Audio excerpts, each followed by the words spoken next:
Elegant tile. You use it on your floors and even walls to add a custom style all your own to your home. What if you could get the same refined style on the outside of your home? How about a tile roof? Tile roofing is a great product and a great alternative to shingles. The main types of tile are going to be your slate products that varies in different sizes and lengths and colors. Clay roofing products, same thing, different colors. And then you have concrete, which is trying to imitate both the slate or the clay tile. The installation of tile is a lot more labor intensive, mainly because of the weight of the product. And also the pieces that we're installing are a lot smaller than shingles. One of the great benefits with a tile or a slate roof is that you can really fingerprint or individualize your own house, and the roof at this point becomes basically an artistic palette with the various things that you can do with tile or slate.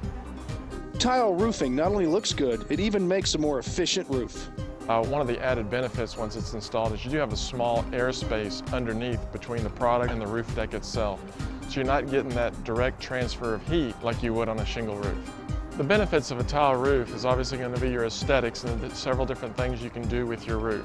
And also, it should be the last roof for that building that you ever need to buy. Get the refined look and quality construction of tile and make your roof as unique as you. For HomeShowRadio.com, I'm Tom Tynan.